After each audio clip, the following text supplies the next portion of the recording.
इसी के साथ फिर सीन शिफ्ट हो जाता है और हमें दिखाता है कि जिंग फैमिली के जितने भी यंग डिसिपल थे वो एक जगह पर चुप गए हैं और हमें यहाँ पर यूनजियाओ को दिखाया जाता है। उसे होश आ जाती है जिस पर उसका कजन उसके पास आते हुए उससे कहता है कि यूनजियाओ तुम जाग चुके हो, और उठते साथ ही यूनजियाओ का सबसे पहले यही क्वेश्चन था कि हम कहाँ पर हैं, जिस पर कजन उसे बताता है कि असल में हम 10,000 डीमन रिज में हैं और ये जगह होंगाई टाउन के पीछे ही है। कल रात मेरी मॉम सीक्रेटली सारे यंग डिसिपल को यहाँ पर ले आई है। मतलब ये है कि हमारी फैमिली के जितने भी यंग डिसिपल है वो यहाँ पर छुपे हुए हैं और हमें उसके कजन को दिखाता है कि उसका कजन भी यहाँ पर इंजर्ड हो गया है। और तभी वो यहाँ पर यूनजियाओ को कुछ पिल्स देते हुए उससे कहता है कि ये 10 बॉडी स्ट्रेंथनिंग पिल्स है जो कि असल में हमारे ग्रैंडफादर ने तुम्हारे लिए छोड़े हुए हैं और उसने कहा कि इससे तुम अपने स्ट्रेंथ को रिकवर कर सकते हो। इस पर तो यूनजियाओ ये पिल उससे ले लेता है और फिर अचानक से आर्ट के पास आते हुए उससे कहता है कि हाँ मैं जानता हूँ कि हम उस ड्रैगन सेक्ट का सामना नहीं कर सकते, हमारी फैमिली बहुत वीक है, लेकिन इसका मतलब ये तो नहीं है कि आपने हमारे ग्रैंडफादर को सेक्रीफाइस करने के लिए वहीं पर ही छोड़ दिया है। मतलब ये है कि ग्रैंडफादर अपने आप को सेक्रीफाइस कर लेंगे और हम यहाँ पर सिर्फ अकेले ही बच जाएंगे, इसका क्या मतलब हुआ। इस पर तो आंट उसे आंसर करती है कि फादर का यही डिसीजन था और उसने मुझे यही बताया है कि मैं यंग डिसिपल को यहाँ पर ले आऊं, और साथ ही साथ वो उससे कहती है कि अब तुम लोग ही हो जो कि जिंग फैमिली का सहारा बनोगे। अगर तुम लोग ये ह्यूमिलेशन बर्दाश्त नहीं कर सकते और तुम लोगों से ये ह्यूमिलेशन बर्दाश्त नहीं होती तो फिर तुम लोग कोशिश करो कि जल्द से जल्द स्ट्रॉन्ग बन जाओ और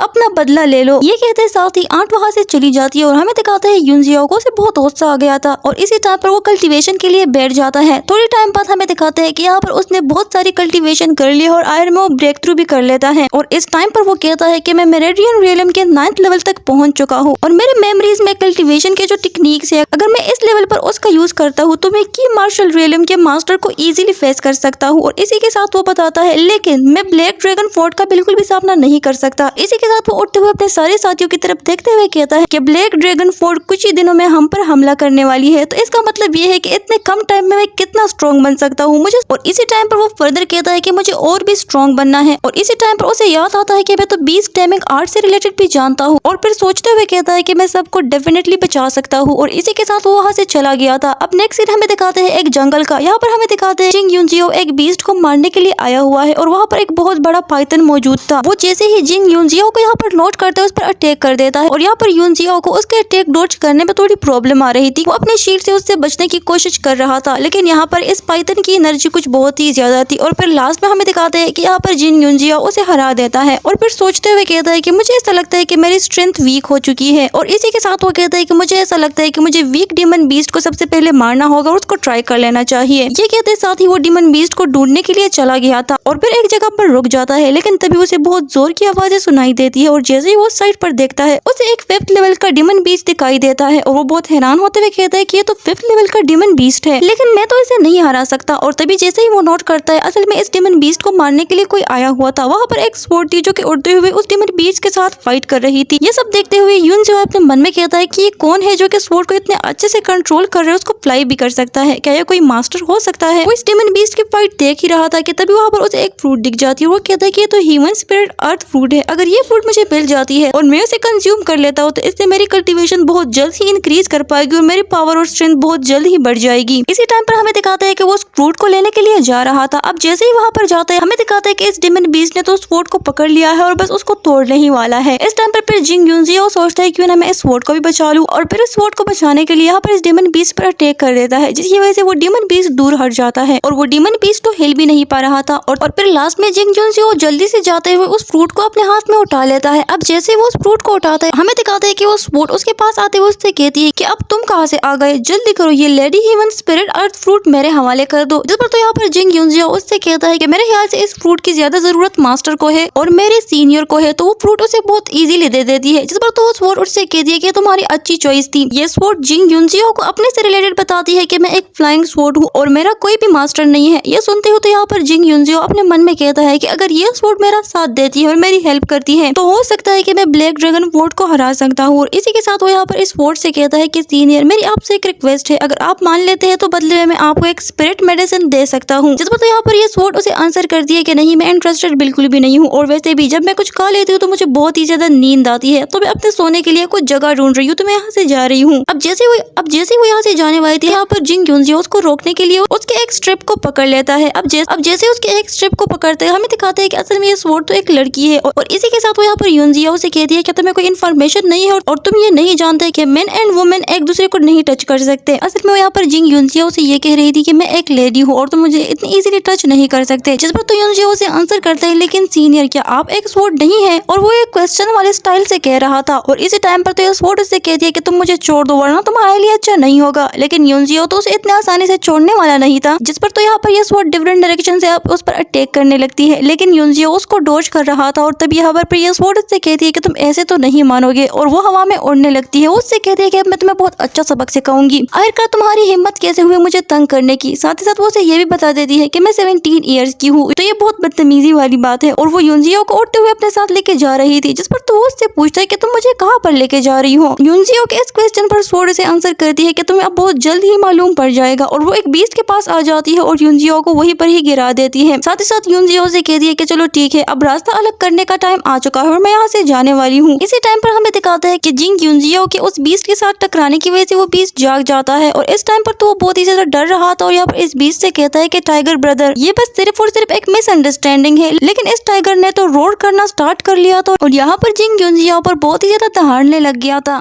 और इसी टाइम पर हमें दिखाता है कि ये टाइगर बीस्ट तो वाकई में बहुत ही ज्यादा गुस्सा हो गया था और वो यहाँ पर यूनजियो पर अटैक करने के लिए उसकी तरफ बढ़ने लगता है। तो इस टाइम पर वो भी उसकी तरफ बढ़ता है अटैक करने के लिए। और तभी हमें दिखाता है कि यहाँ पर इस टाइगर बीस्ट की एनर्जी ज्यादा है। और हमें दिखाता है कि यहाँ पर ये बीस्ट यूनजियो पर एक अटैक कर देता है फायर बॉल से, जिसको यूनजियो डॉज कर ही रहा था कि अचानक से इस टाइगर बीस्ट ने छलांग मार के उसको जख्मी कर दिया था। इस टाइम पर वो कहता है कि नहीं, ये ऐसा काम नहीं करेगा, मुझे कुछ ना कुछ तो जरूर ही करना होगा और मुझे रिस्क लेना ही होगा। और हमें दिखाता है कि यहाँ पर ये टाइगर बीस्ट उस पर अटैक करने के लिए आ रहा है और उसने एक फॉर्मेशन बना ली है। और यहाँ पर ये टाइगर बीस्ट बहुत ही ज्यादा गुस्सा दिखाई दे रहा था। यूनजियो ने जो फॉर्मेशन बनाई हुई थी, यहाँ पर ये टाइगर उसके साथ टकराना स्टार्ट कर देता है। पर यहीं पर ही ये सीन कट हो जाता है और दूसरी साइड पर हमें दिखाते हैं उस स्वॉर्ड को। वो यहाँ पर यूनजियो से रिलेटेड कहती है कि उस लड़के ने अब तक बहुत कुछ झेल लिया होगा, तो अगर मैं इस टाइम पर वहाँ पर जाती हूँ, उसे बचा लेती हूँ, तो वो मेरा ग्रेटफुल रहेगा और मेरा शुक्रगुजार रहेगा, तो क्यों ना मैं उसको बचा लूँ। अब जैसे ही वो यहाँ पर आती है और देखती है, तो यूनजियो ने तो असल में इस टाइगर को अपना पेट बना लिया था। ये सब देखते हुए तो बहुत हैरान होते हुए कहती है कि यहाँ पर ये सब क्या चल रहा है और तुमने आखिरकार ये कैसे किया। जैसे ही यूनजियो से यहाँ पर नोट करता है, उससे कहता है कि तुम वापस आ गई, जबकि दूसरी साइड पर ये स्वॉर्ड उससे पूछ रही थी कि तुम मुझे ये बताओ कि तुमने इस क्रिम्सन टाइगर के साथ आखिरकार किया क्या है और तुमने इसको कंट्रोल कैसे कर लिया। जिस पर तो यहाँ पर यूनजियो से आंसर करता है कि ये सब तुम्हारी वजह से ही हुआ है, तुमने मुझे यहाँ पर छोड़ दिया, जिसकी वजह से मैंने अपने पोटेंशियल को अनलीश कर लिया और मैंने टेमिंग आर्ट का यूज किया है और मैंने ये टेमिंग आर्ट सीख भी ली है। इसकी वजह से मैंने इस क्रिम्सन टाइगर को टेम कर लिया और अब ये मेरी बात मान रहा है। जिस पर तो ये स्वॉर्ड बहुत हैरान होते हुए उससे कहती है कि यू लिटिल ब्रॉट, तुम असल में बीस्ट टेमिंग आर्ट को जानते हो। और वो ये बहुत ज्यादा हैरान होते हुए कह रही थी और क्वेश्चन वाले स्टाइल से कह रही थी। जिस पर तो यहाँ पर यूनजियो से कहता है कि वैसे मेरे पास ज्यादा टाइम नहीं है और वैसे भी तुम 17 ईयर्स की हो ना, तो मुझे यहाँ से जाना है, मुझे लोगों को भी बचाना है। और इसी टाइम पर हमें दिखाते हैं कि वो अपने बीस्ट पर बैठ जाता है। वो यहाँ से जाते हुए स्वॉर्ड से कहता है कि यू लिटिल ब्रॉट, हो सकता है कि हम फिर कभी भी ना मिले। जिस पर तो ये स्वॉर्ड से आंसर करती है कि मैं यंग लेडी हूँ और मेरा एक नाम भी है, मेरा नाम बेंगलिंग है। इसी टाइम पर इस स्वॉर्ड को वो वाला सीन याद आ जाता है जब यूनजियो ने उसे बचाया था और उसके एक सील को तोड़ दिया था। और इसी टाइम पर वो अपने मन में कहती है कि ये बंदा बीस्ट टेमिंग आर्ट को जानता है, तो हो सकता है कि ये मेरे सील को भी किसी तरह से तोड़ सकता हो, तो क्यों ना मैं इसको फॉलो करूं। और इसी के साथ उसने यूनजियो को फॉलो करना स्टार्ट कर लिया था। इसी के साथ सीन शिफ्ट हो जाता है, हमें उस जगह का सीन दिखाते हैं जहाँ पर जिंग फैमिली के सारे यंग डिसिपल छुपे हुए थे। और हमें दिखाते हैं कि यहाँ पर जिंग यूनजियो का वो कजन भागते हुए अपने मॉम के पास आ जाता है। जिस पर तो मॉम उससे पूछती है कि तुम्हें कुछ ट्रेसेस मिल गए, मतलब ये है कि तुम्हें जिंग यूनजियो से रिलेटेड कुछ मालूम पड़ा, क्या तुमने उसे देख लिया। मॉम की ये बात सुनकर तो यूनजियो का वो कजन उसे आंसर करता है कि नहीं मॉम, मुझे उसके कोई भी ट्रेसेस नहीं मिले और मुझे वो अभी तक नहीं मिला। जिस पर तो वो उसे आंसर करती है कि आज रात तक हम जिंग यूनजियो का वेट करेंगे, लेकिन अगर वो हमें नहीं मिलता फिर आज रात ही हमें यहाँ से निकलना होगा। और इसी के साथ पर हमें एक दूसरे डिसिपल को दिखाते हैं जो कि भागते हुए यहाँ पर आ रहा था और उसके पीछे कुछ और लोग भी थे। और यहाँ पर आते साथ ही वो कहता है कि ब्लैक ड्रैगन फोर्ट के लोग यहाँ पर आ चुके हैं। उस डिसिपल की ये बात सुनकर तो यहाँ पर आंट बहुत ही ज्यादा हैरान हो जाती है कि उनको आखिर हमारी लोकेशन के बारे में कैसे मालूम पड़ा। और इसी के साथ फिर सीन शिफ्ट हो जाता है और हमें विलेज का सीन दिखाते हैं जहाँ पर हमें दिखाया जाता है कि कुछ लोग वहाँ पर आ रहे थे और एक बंदे के साथ टकरा जाते हैं और फिर उससे जिंग फैमिली के लोकेशन का पूछने लगते हैं। जिस पर वो बंदा उसे बता देता है कि इस जगह पर जिंग फैमिली रहती है। जबकि दूसरी साइड पर हमें ग्रैंडफादर यूपिंग का सीन दिखाते हैं। वहाँ पर एक बंदा उसके पास आते हुए कहता है कि ब्लैक ड्रैगन फोर्ट यहाँ पर पहुंच चुकी है और यहाँ पर बहुत जल्द ही आने वाली है। ये सुनते साथ ही ग्रैंडपा यूपिंग ने अपने स्वॉर्ड को उठा लिया था और वो वो यहाँ पर बाहर आ गया था। मतलब ये है कि ग्रैंडफादर यूविंग यहाँ पर ब्लैक ड्रैगन फोर्ट का इंतजार कर रहा था और इसी के साथ हमें दिखाते हैं कि वो बंदे यहाँ का तो दरवाजा ही तोड़ देते हैं और अंदर आते हुए कहते हैं कि आखिरकार तुम्हारी हिम्मत कैसे हुई हमारा ब्लैक ड्रैगन फोर्ट के एक बंदे को मारने की। और इस टाइम पर वो अपनी एनर्जी को रिलीज करते हुए यहाँ पर कहता है आज तुम सबको यहाँ पर मरना होगा। अब जैसे ही ग्रेटपा यूविंग उसकी तरफ देखता है तो उससे कहता है तो तुम की मार्शल रेलम के 4th लेवल पर हो और साथ ही साथ वो उसे ये भी बता देता है कि मैंने उसे मारा है, तो अगर तुम में इतने गट्स है और तुम में इतनी पावर है तो आगे बढ़ो, हम फाइट कर लेते हैं। और यहाँ पर ग्रैंडपा यूविंग ने तो अपने आप को फाइट के लिए बिल्कुल रेडी कर लिया था। जिस पर तो यहाँ पर ये बंदा उससे कहता है कि जिंग फैमिली के हर एक मेंबर को मरना होगा। जैसे ही ग्रैंडपा यूविंग ये सुनता है वो और भी फाइट के पोजीशन में आ जाता है और इस टाइम पर ये दोनों बंदे ही एक दूसरे पर अटैक के लिए चले गए थे। अब जैसे ये दोनों एक दूसरे के साथ फाइट स्टार्ट करने वाले थे यहाँ पर हमें दिखाते हैं एक दूसरे बंदे को भी जो कि यहाँ पर बैठा हुआ था और सिर्फ अपने एक इशारे से ये ब्लेड का यूज करने लगता है, इन दोनों को बहुत दूर हटा देता है। जिस पर तो ग्रेटपा यूविंग उसकी तरफ देखते हुए कहता है कि तुम की मार्शल रेलम के 7th लेवल पर हो। और तभी यहाँ पर ये बंदा उठते हुए यहाँ पर ग्रैंडफादर यूविंग से कहता है कि 3rd ब्रदर तुम्हें अपनी ये आदत चेंज कर लेनी चाहिए। और इसी टाइम पर ये बंदा अपने सीट से उठते हुए यहाँ पर ग्रैंडफादर यूविंग से कहता है कि मैं ब्लैक ड्रैगन फोर्ट का मास्टर हूँ और मेरा नाम होंग टोंग है। और वो ग्रैंडफादर यूविंग से कहता है कि मैं जिंग फैमिली के हेड को ग्रीट करता हूँ। फर्दर कहता है कि मेरे ख्याल से तो फैमिली के हेड को नर्वस नहीं होना चाहिए। साथ ही साथ अपने से रिलेटेड वो से बताता है कि ब्लैक ड्रैगन फोर्ट तो बहुत ही ज्यादा हम्बल फैमिली है, तो हम आपको नुकसान नहीं पहुंचाएंगे और वैसे भी हम फजूल में किसी को भी नुकसान नहीं पहुंचाते। जिस पर तो ग्रैंडपा यूविंग अब उससे पूछता है कि तुम असल में कहना क्या चाहते हो। जिस पर ये बंदा अब उसे बताता है कि अगर तुम हमारी कंडीशन को मान लेते हो तो ये तुम्हारे लिए अच्छा होगा और इसी में ही तुम्हारा फायदा है, क्योंकि असल में तुम लोगों ने ब्लैक ड्रैगन फोर्ट के एक बंदे को मार दिया है जिसका नाम गूकिंग है। तो अगर तुम हमारी कंडीशन को मान लेते हो तो हम इस मामले को जाने देंगे और इस मामले को यहीं पर ही सेटल कर लेंगे। अब जैसे ही होंग टोंग ये बात करता है उसके साथ जो दूसरा बंदा आया हुआ तो वो यहाँ पर कुछ कहने की कोशिश करता है, लेकिन वो तो अपने इशारे से ही उसका मुंह बंद करवा लेता है। उससे कहता है कि तुमने कुछ भी नहीं कहना और इसी के साथ वो सारे के सारे कंडीशन ग्रैंडफादर यूविंग की तरफ फेंक देता है। अब जैसे ही वो ये कंडीशन पढ़ता है वो यहाँ पर इस बंदे से कहता है कि हम तुम्हारी कंडीशन को बिल्कुल भी नहीं मानेंगे। मैंने अपनी सारी जिंदगी बैटल्स को ज्वाइन किया है और मैंने बहुत सारी जंगें लड़ी है, तो तुम जैसे डाकुओं के सामने तो हम कभी भी अपना सर बिल्कुल भी नहीं झुकाएंगे। ग्रैंडफादर यूविंग की इस बात पर वहाँ पर मौजूद जितने भी लोग थे वो यहाँ पर कहने लगते हैं कि हाँ बिल्कुल फैमिली हेड बिल्कुल ठीक कह रहा है, हम तुम्हारा साथ बिल्कुल भी नहीं देंगे, कम से कम तुम्हारे पालतू कुत्ते तो बिल्कुल ही नहीं बनेंगे। जिस पर तो वहाँ पर मौजूद वो बंदा उससे कहता है कि अगर ऐसी बात है तो इसका मतलब ये है कि तुम सब लोग मरना चाहते हो और फिर तुम सब लोगों को यहाँ पर मरना होगा। इस टाइम पर यहाँ पर जिंग फैमिली को धमकी दे रहा था, जबकि इसी टाइम पर उसका साथी उसे एक जोरदार थप्पड़ दे देता है। उससे कहता है कि फजूल इंसान अपने दिमाग का यूज करो। वो उससे कहता है कि अगर हुंग्यू टाउन में जिंग फैमिली हमारी हेल्प नहीं करती तो फिर यहाँ पर कोई भी हमारी बात नहीं मानेगा, तो फिर यहाँ पर हमारे लिए काम कौन करेगा, तो अपने इस मोटे दिमाग का यूज करो। जिस पर तो वो उससे कहता है कि बिग ब्रदर इसके बाद से मैं कुछ भी बात नहीं करूंगा और सारी की सारी बात सिर्फ और सिर्फ आपकी ही मानूंगा। और इसी टाइम पर फिर ये बंदा ग्रैंडफादर यूविंग से कहता है कि आप इसके बारे में अच्छे से सोच ले क्योंकि मैं आपको टाइम देता हूँ। जिस पर ग्रैंडफादर से आंसर करता है कि मुझे सोचने के लिए टाइम चाहिए ही नहीं है, मेरे आंसर नो ही है, मैं तुम्हारी कोई भी कंडीशन पर अग्री नहीं करूंगा और मैं तुम्हारी कोई भी बात नहीं मानने वाला। जिस पर तो ये बंदा अब उसे आंसर करता है कि मेरे ख्याल से तुम्हें अपने यंगर जनरेशन से राय ले लेनी चाहिए। अब जैसे वो ये कहता है यहाँ पर ग्रैंडफादर यूविंग उससे कहता है कि आखिरकार तुमने युनजियो और दूसरे लोगों के साथ क्या कर लिया है। इसी टाइम पर तो ये बंदा फिर यहाँ पर ग्रैंडपा यूविंग से कहता है कि ये तो बहुत ही ज्यादा अच्छी बात है कि तुमने अपने यंग जनरेशन को एक स्पेसिफिक जगह पर छुपा लिया है ना। तुमने एक ऐसा काम किया है कि जिससे तुमने अपने आप को खतरे में डाल दिया है अपनी यंग जनरेशन को बचाने के लिए। मतलब ये है कि अपनी यंग जनरेशन को बचाने के लिए तुम अपने आप को सेक्रीफाइस कर रहे हो। तो तुम्हारी ये बात बिल्कुल मेरे दिल को टच कर गई है, लेकिन ये बहुत ही ज्यादा बुरी बात है कि उनके लोकेशन का हमें मालूम पड़ गया है, हम कुछ अंधे तो नहीं है। और इसी टाइम पर वो उनके लोकेशन के बारे में भी यहाँ पर ग्रैंडपा यूविंग को बता देता है कि वो लोग रेड लीफ टाउन के पीछे जो केव और गार है उसमें छुपे हुए थे ना, ये लोकेशन मुझे मालूम थी, हमारे बंदे ऑलरेडी वहाँ पर जा चुके हैं, उनको पकड़ लिया है। और इसी टाइम पर वो यहाँ पर ग्रैंडपा यूविंग से कहता है कि मैं तुम्हें स्पेसिफिक टाइम देता हूँ और वो यहाँ पर कुछ स्टिक्स को जलाते हुए कहता है कि जैसे ही ये स्टिक खत्म हो जाएगी तो मतलब ये होगा कि तुम्हारे पास टाइम भी खत्म हो जाएगा और मेरी पेशेंस इतनी नहीं है कि मैं तुम्हारे लिए बहुत ज्यादा इंतजार करूंगा। तो इस स्पेसिफिक टाइम में तुमने अपना फैसला लेना है, अगर इस स्पेसिफिक टाइम में तुमने अपना फैसला नहीं लिया तो मतलब ये है कि तुम अपनी यंग जनरेशन को भी खो दोगे। यहाँ पर इस बंदे के कहने का मतलब ये था कि अगर तुम हमारी कंडीशन को नहीं मान दे तो इसका मतलब ये होगा कि तुम्हारी सारी की सारी फैमिली खत्म हो जाएगी, यंग जनरेशन के साथ साथ तुम लोग भी मरने वाले हो। और इसी टाइम पर फिर सीन शिफ्ट हो जाता है और हमें युनजियो को दिखाते हैं। हमें दिखाया जाता है कि वो बहुत ही ज्यादा स्पीड से उन लोगों की तरफ बढ़ रहा था और वो कहता है कि मैं उम्मीद करता हूँ कि अब भी कुछ वक्त बाकी रह गया होगा और मेरे पास कुछ समय तो जरूरी होगा। और वो अपने बीच से कहता है कि जल्दी जाओ। और इसी टाइम पर फिर वो डिसाइड करता है कि मेरे ख्याल से मुझे इस डायरेक्शन में जाना चाहिए। जबकि दूसरी साइड पर हमें दिखाते हैं कि ब्लैक ड्रैगन फोर्ट के इस लोगों ने उसके सारे के सारे मेंबर्स को पकड़ा हुआ है। यहाँ पर उसकी आंट भी थी जो कि जमीन पर बैठी हुई थी और ये बंदा उससे कहता है कि चलो मुझे बताओ यूनजियाओ कहाँ पर है। साथ ही साथ वो इस टाइम पर कहता है कि यूनजियाओ अब बाहर आ भी जाओ क्योंकि मैंने तुम्हारे सारे के सारे साथियों को पकड़ लिया है। अगर इस टाइम भी तुम बाहर नहीं आते तो मतलब ये होगा कि तुम अपने मेंबर्स को खोने वाले हो। और इसी टाइम पर वो कहता है कि चलो ठीक है मत आओ। और वो इस आंट पर अटैक करने वाला था, लेकिन जैसे ही वो उस पर अटैक करता इसी टाइम पर हमें दिखाता है कि यूनजियाओ भी आ जाता है और वो अपने बीच से इस बंदे पर अटैक कर देता है। अब जैसे ही ये बंदा नोट करता है कि यूनजियाओ के पास तो इतना पावरफुल बीस्ट है, तो सबसे पहले तो वो उससे ये क्वेश्चन करता है कि पहले मुझे ये बताओ कि तुम हो कौन, क्योंकि असल में यहाँ पर यूनजियाओ को जानता नहीं था। और इसी टाइम पर उसे मालूम पड़ता है कि ये तो असल में जिंग यूनजियाओ है। और तभी वो उसकी तरफ देखते हुए कहता है कि असल में इसने बीस्ट टेमिंग आर्ट को मास्टर कर लिया है, इसीलिए इसने इस बीस्ट को कंट्रोल कर लिया है। और इसी टाइम पर वो अपने मन में कहता है कि ये जाहिर सी बात है कि इसी ने मास्टर गू को मारा होगा। यूनजियाओ अपने बीस्ट पर बैठा हुआ तो उसकी तरफ बढ़ रहा था, जिस टाइम पर तो ये बंदा उससे कहता है कि तुम्हारे पास एक टाइगर बीस्ट है, इसीलिए तो तुम इतना बहादुर बनने की कोशिश कर रहे हो, तुम तो इस बीस्ट को सही से हैंडल भी नहीं कर पा रहे। और तभी उससे कहता है कि अगर तुम में हिम्मत है तो मेरा सामना करो, हम 1 to 1 फाइट करेंगे। इसी टाइम पर वो यूनजियाओ को यह भी बता देता है कि तुम सिर्फ और सिर्फ अपने बीस्ट पर रिलाई कर रहे हो, जिस पर तो यूनजियाओ उससे कहता है कि अच्छा ऐसी बात है तो क्यों ना हम फाइट कर लेते हैं। जबकि इसी टाइम पर फिर आर्ट उससे कहती है कि यूनजियाओ तुम इसकी बातों में ना आओ, ये बहुत ही ज्यादा पावरफुल है। लेकिन जैसे ही हमें दिखाता है कि यूनजियाओ नीचे आता है, ये बंदा उस पर अटैक करते हुए उससे कहता है कि तुम मरने की ख्वाहिश कर रहे हो और तुम अपने मौत को बुलावा दे रहे हो। और इसी के साथ उसने उस पर अटैक कर लिया था, लेकिन यूनजियाओ ने तो बहुत ही ज्यादा इजीली इसके इस अटैक को डॉज कर दिया था। साथ ही साथ हमें दिखाता है कि यूनजियाओ अपने स्वॉर्ड से उस पर अटैक कर देता है और उसकी स्वॉर्ड तो बीच में ही तोड़ देता है। और इस अटैक की वजह से ये बंदा बहुत ही ज्यादा दूर गिर जाता है। साथ ही साथ उसके पास आके उसकी वो स्वॉर्ड भी गिर जाती है, जिस पर तो आंट ये सब देखते हुए कहती है कि यूनजियाओ की स्ट्रेंथ कुछ बहुत ही ज्यादा बढ़ चुकी है, मतलब ये है कि शायद से उसने ब्रेक थ्रू कर लिया है। जबकि ब्लैक ड्रैगन फोर्ट के उस दूसरे बंदों के पास तो यहाँ पर वो बीस्ट आ चुका था और अब उनकी भी हेयर नहीं थी। इसी टाइम पर फिर सीन शिफ्ट हो जाता है और हमें विलेज का सीन दिखाता है, जहाँ पर हमें दिखाया जाता है कि उस बंदे ने जो टाइम दिया था ग्रैंडफादर यूविंग को खत्म हो जाता है। और इसी टाइम पर फिर वो उससे कहता है कि तुम्हारा टाइम खत्म हो चुका है, तो तुमने अभी तक डिसीजन नहीं लिया। और इसी टाइम पर फिर वो अपने चेयर से उठते हुए ग्रैंडफा यूविंग को कन्विंस करते हुए कहता है कि असल में यहाँ पर मामला आपकी यंग जनरेशन का है और तुम्हें अपने यंगर जनरेशन के बारे में सोच लेना चाहिए, क्योंकि अगर तुम हमारे साथ कोऑपरेट नहीं करते और हमारी कंडीशन को नहीं मानते तो इसका मतलब यह है कि तुम्हारी यंग जनरेशन खतरे में आने वाली है। जिस पर तो ग्रैंडफादर यूविंग उससे कहता है कि हमने ये कसम खाई है कि हम कभी भी गिव अप नहीं करेंगे। जिस पर तो अब ये बंदा भी उसे आंसर करता है अच्छा ऐसी बात है, मतलब यह है कि तुम हमारे साथ कोऑपरेशन नहीं कर रहे, तो फिर तो मैं आपसे माफी चाहता हूँ। इसी टाइम पर वो अपने साथी से कहता है कि थर्ड ब्रदर अपने बंदों को यहाँ से लेके चले जाओ और जाकर उनको पकड़ लो, साथ ही साथ उनके पास जो भी कीमती और वैल्यूएबल होगा वो सब उससे छीन लो। और एक बात का जरूर से ख्याल रखना कि उन यंग जनरेशन में से एक बंदा भी जिंदा नहीं रहना चाहिए। और इसी के साथ हमें दिखाते हैं कि वो बंदा यहाँ से निकलना स्टार्ट कर देता और यहाँ से जाने लगता है। ये बात सुनकर तो ग्रैंडफा यूविंग को बहुत ही ज्यादा गुस्सा आ जाता है और गुस्से से वो यहाँ पर इस बंदे पर अटैक कर देता है, लेकिन ये बंदा तो बहुत ही ज्यादा इजीली उसके अटैक को डॉज कर देता है और बहुत इजीली मास्टर यूविंग को बहुत ही ज्यादा दूर हटा देता है। अब मास्टर यूविंग को रोकने के लिए फिर उसके साथ ही उसका हेल्प करते हैं, क्योंकि इस बंदे की एनर्जी बहुत ही ज्यादा थी। हमें दिखाते हैं कि ग्रैंडफादर यूविंग को तो बहुत ही ज्यादा गुस्सा आया हुआ था, वो फिर से अटैक के लिए जाने वाला था, लेकिन ये बंदा अपने ब्लेड्स का यूज करता है जिसको ग्रैंडफादर यूविंग बहुत मुश्किल से ही रोक पाता है, लेकिन उसके सारे के सारे साथी पीछे तो मर ही गए थे। और इसी टाइम पर ये बंदा ग्रैंडफादर यूविंग से कहता है कि तुम्हारा मिस्टीरियस ग्रेट मार्शल आर्ट तो बिल्कुल किसी काम का ही नहीं है, ये इतना स्पेशल भी नहीं था, तो अगर तुम्हारे पास कोई स्पेशल मूव नहीं है और तुम नहीं जानते कि मुझे कैसे हराना है तो क्यों ना मैं तुम्हें जान से ही मार दूं, तुम्हारा खेल खत्म कर दूं। अब इस टाइम पर वो यहाँ पर ग्रैंडफादर यूविंग पर अटैक करने वाला था, लेकिन इससे पहले कि उसको मार पाता हमें दिखाते हैं कि ब्लैक ड्रैगन फोर्ट का वो दूसरा बंदा तो यहाँ पर जमीन पर आके गिर जाता है और उसकी हालत तो बहुत ही ज्यादा खराब थी। ये सब देखते हुए तो ये बंदा साथ ही साथ ग्रैंडफादर यूविंग भी बहुत ही ज्यादा हैरान हो जाते हैं कि ये सब आखिरकार किसने किया है। और इसी टाइम पर यहाँ पर यूनजियाओ भी आ जाते हैं। ग्रैंडफादर यूविंग तो बहुत ही ज्यादा इंजर्ड हो गया है और जैसे वो यहाँ पर यूनजियाओ को देखता है उससे कहता है कि यूनजियाओ क्या तुम ठीक हो। और इसी टाइम पर उससे कहता है कि यहाँ से भाग जाओ, चले जाओ, क्योंकि तुम इस बंदे का सामना नहीं कर सकते। जिस पर तो यूनजियाओ से आंसर करता है कि ग्रैंडफादर आप फिक्र मत करे, मैं इस सब को हैंडल कर लूंगा। जिस पर तो ये बंदा उससे पूछता है तो अच्छा तुम ही वो बंदे हो जिसने मास्टर गू को मारा है, साथ ही साथ इस बंदे को मार दिया। इस बंदे के इस क्वेश्चन पर तो यूनजियाओ से आंसर करता है कि हाँ मैं ही वो बंदा हूँ। साथ ही साथ वो उसे ये भी बता देता है कि हर वो बंदा जो कि मेरे फैमिली को नुकसान पहुंचाएगा और मेरे फैमिली को हर्ट करेगा तो वो सारे के सारे क्रिमिनल्स हैं और वो लोग खतरनाक से खतरनाक सजा डिजर्व करते हैं। यूनजियाओ के इस आंसर पर तो ये बंदा उससे कहता है कि तुम्हारा टैलेंट काफी इंप्रेसिव हो, तुम मुझे बहुत ही ज्यादा टैलेंटेड लग रहे हो, तो मैं तुम्हें एक चांस देता हूँ, क्यों ना तुम हमारे ब्लैक ड्रैगन फोर्ट के सामने सरेंडर कर दो और हमें ज्वाइन कर लो। तो इसका मतलब ये होगा कि मैं तुम्हें माफ कर दूंगा। तो तुम्हारा इस सब के हवाले से क्या ख्याल है। जिस पर तो जिंग यूनजियाओ से आंसर करता है अच्छा तो तुम ही हो जो कि ब्लैक ड्रैगन स्ट्रॉन्ग होल्ड के लीडर हो। जिस पर तो ये बंदा उसे आंसर करता करता है कि हाँ मैं ही लीडर हूँ। इस टाइम पर तो जिंग युनजियाओ ने फिर उस पर अटैक कर दिया था, जिसको तो ये बंदा बहुत ही ज्यादा इजीली अपने हाथों से ही रोक देता है और यहाँ पर युनजियाओ से कहता है कि मैं तुम्हें अपॉर्चुनिटी दे सकता हूँ और तुम अपने स्किल को बेहतर बना सकते हो। और जबकि इसी टाइम पर हमें दिखाता है कि युनजियाओ तो अपने बीस्ट को बुला लेता है। अब जैसे ही बीस्ट आता है हमें दिखाता है कि वो इस बंदे पर अटैक कर लेता है, जिस पर तो ये बंदा बहुत मुश्किल से ही इस अटैक को डॉज कर पाता है और यहाँ पर उससे कहता है कि ये एक ट्रिक अटैक था। तो इतनी यंग एज में तुम इस ट्रिक अटैक को जानते हो। इसी टाइम पर फिर वो युनजियाओ से ये भी कह देता है कि तुमने मुझे बहुत ही ज्यादा गुस्सा दिला दिया है और तुमने मुझे गुस्सा कर दिया है, तो अब तुम्हारी हेर नहीं। और फिर यहीं पर ही एपिसोड खत्म हो जाता है। तो गाइस, अगर आपको इसका नेक्स्ट एपिसोड चाहिए है तो वीडियो को लाइक जरूर कर दो और शेयर करना बिल्कुल भी मत भूलिए। Thank you so much.